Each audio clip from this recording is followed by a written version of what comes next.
But let's begin. I'm Laura Christine, and I am here to really awaken you to your own bliss, your own kind of wild and untamed, but just free nature. Hey, somebody's here. All right. New Jersey Kundalini teacher Angelina Aloha. I don't know if I said it exactly how you say Angelina. I'm thrilled for you to be here. I love Kundalini yoga so much. So if you're ever teaching and I can join in a class, let me know. So today's a full moon, by the way, which is super exciting. But also, actually, the full moon is it's full right now, guys. Kundalini is both basic and totally not. So I did a little soul writing this morning on it. I'm going to start with that. And here it goes. Although it should be. So it really should be simple. Okay. This is what should be taught in schools.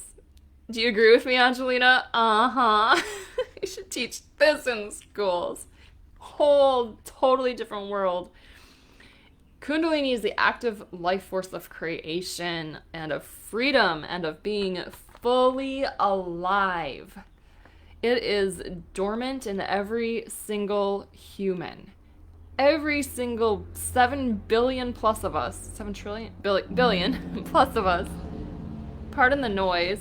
Again, hey, here we are on Earth, lots of people, 7 billion. It's dormant in every single one. We all have the potential to become one with our source of power, but not that many have the capacity. Very few have the capacity. Some are born with the capacity. Others seek it and find teachings and techniques. That's you and me. That's everybody here. Because if you're here, you have been curious. At least your curiosity is piqued enough, or your soul has led you enough to hearing about it. So you definitely have the capacity. Let's see here. We all have. So you've been seeking and finding techniques that awaken this force of freedom within. Kundalini sets you free. Angelina, I guarantee, agrees. Anyone else who teaches and has done a lot of Kundalini yoga, even if you don't feel like your Kundalini is raised 100% of the time, I mean, I don't. I definitely know when it isn't. But yeah, it sets you free. You have the capacity to loose the serpent power within and become the superhuman you were born to be. It takes a lot of awareness and a nervous system capable of harnessing such great power, because it is powerful. That's why the techniques are needed, and the nervous system, so that the nervous system doesn't blow a fuse. Okay, that's my soul writing. Let's talk in a little bit more of like human and earthly terms. So the Kundalini energy, Kundalini, the word means lock of hair of the beloved. And it's just this like curled up energy. It's dormant, again. It's resting at the base of the spine, waiting for us to become aware of it and will its activation. So think of, it's also symbolized as a snake. Think about the medical symbol, the caduceus, where you have that staff, and then you have either one or two, usually two snakes, going up the sides and then opening up into wings. So that is actually symbolizing the Kundalini energy. Now, does the medical community realize this? Probably not, because they don't seem to. Natural medicine is different, but allopathic, conventional Western medicine typically doesn't really see the full flow and the force of that, and kind of doesn't really work to awaken it and set us free. But you never know. You never know what's going to set you free, right? So that's just a visual for you that and that serpent, kind of that snake energy. There's a lot more I can say about the caduceus. I'm not going to right now because I'm just talking about Kundalini. Kundalini is the highest creative potential of a human being. And so this energy, as it rises up through the chakras, it clears your whole energy system. It clears your whole self. It awakens you to the power that you are. And you can't be stopped. So, okay. Some people say it's dangerous. Some people say Kundalini is like dangerous or you shouldn't. I don't know. They're scared of it. Well, the powers that be definitely don't want humans to awaken to their innate inner power, because then they don't have power over you anymore if you own your power, right? So unless you're giving somebody else the power to have over you, they don't have it. When you awaken to your own power, why would you give it away? It's here, right inside you. So yeah, the powers that be do not want us all to wake up our Kundalini because then they don't have power over us anymore. They can't control our thoughts anymore. They can't what is it? Brainwash us anymore because we know the answers because they're inside. Okay, what else am I going to say? I was like, I better write notes and I better have this all, like structured, but then I never do that. And so I thought, why today? All right. Okay, I'm going to do this. I'm going to talk about the stuff that's happening, the stuff that's going down right now. It's crazy out there. It's crazy. This kind of came to me yesterday, this thought. Now, Kundalini is a feminine energy. So Kundalini is also called like the Kundalini Shakti. Shakti is the creative force. It's the primal, like the divine feminine mother force of creation.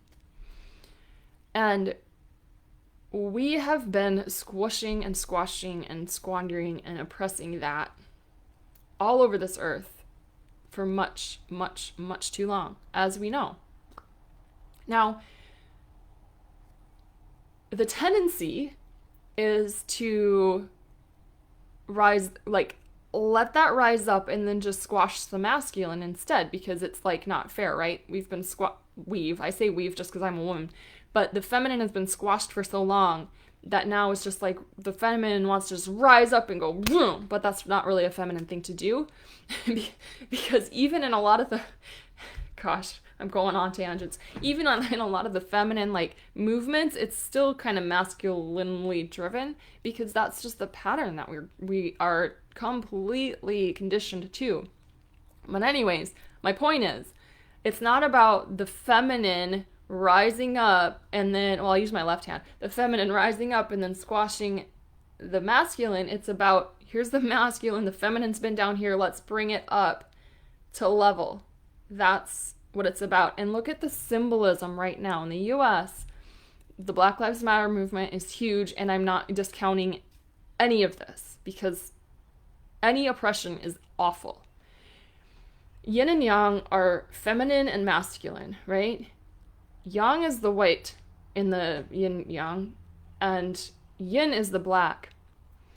And so it's almost like it's playing out in this symbolism, in this metaphor of like black, yes, all black absolutely lives matter.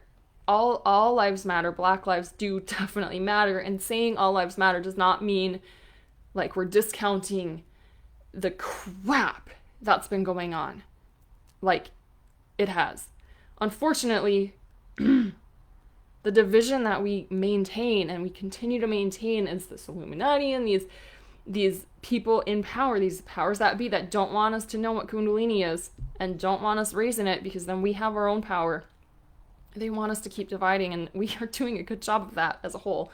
But anyway, it's not about like white supremacy has been up here forever, which most white people don't have the mindset of white supremacy, at least that I know of, at least not in the North. I don't know, maybe the South. But anyways, it's not about black people coming up and then the white people coming way the heck down. It's about lifting everybody up to the same level of love. That's love, love, love, love, love. That's when the powers that be have no more power. So I went a little bit on a tangent there just because that thought came to me of, wow, this is really playing out in some symbolism, and it's just so important for us all to really harness that power within and allow ourselves to do the techniques and the practices that allow the energy to come through and up, and it's going to remove what Kundalini does. It's like it burns away all the BS.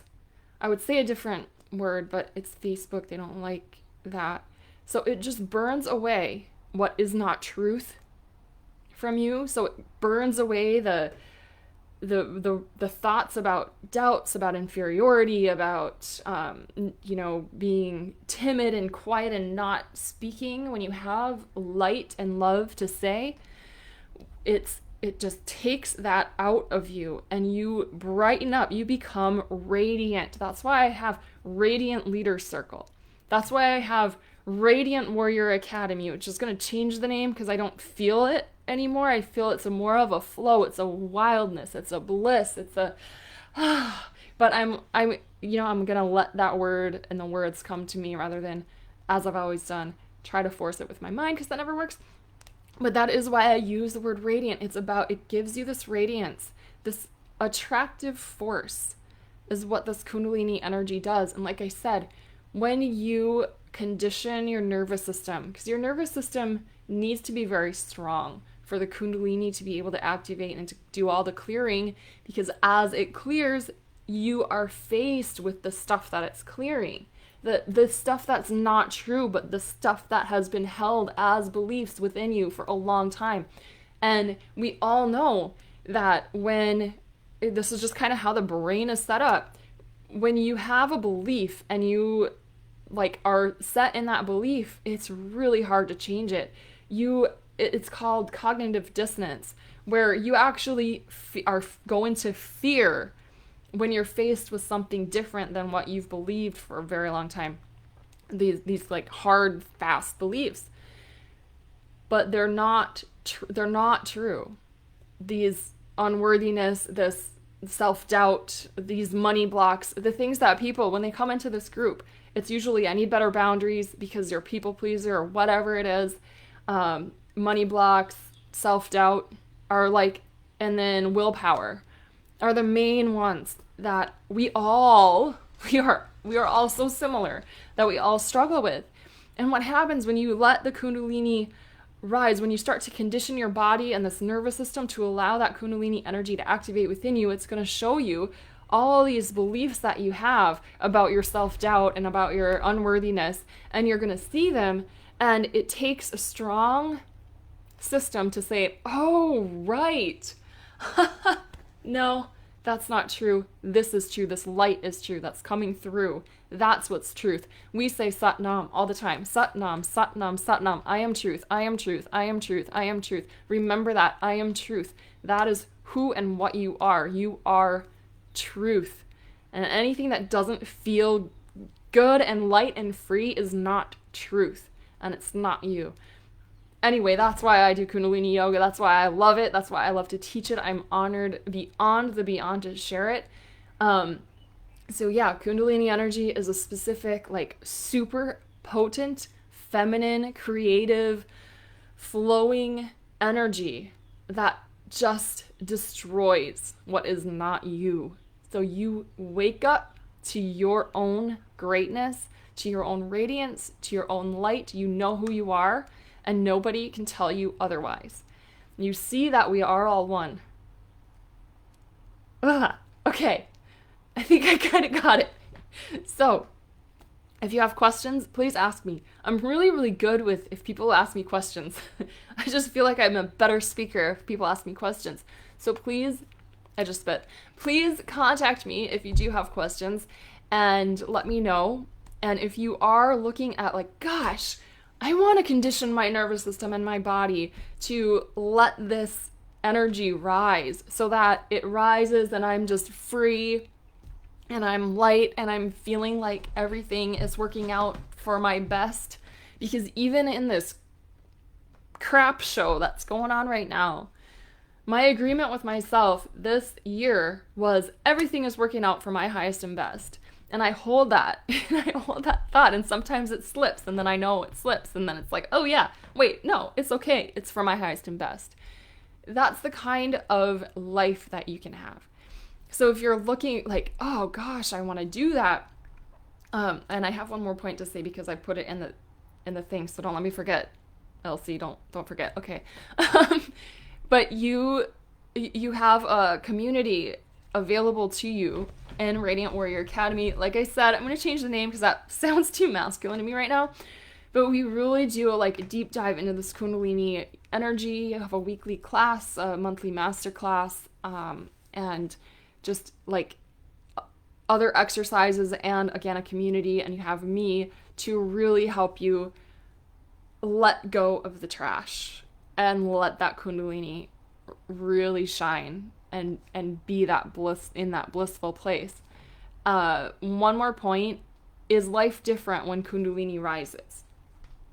So like it depends on how you look at it.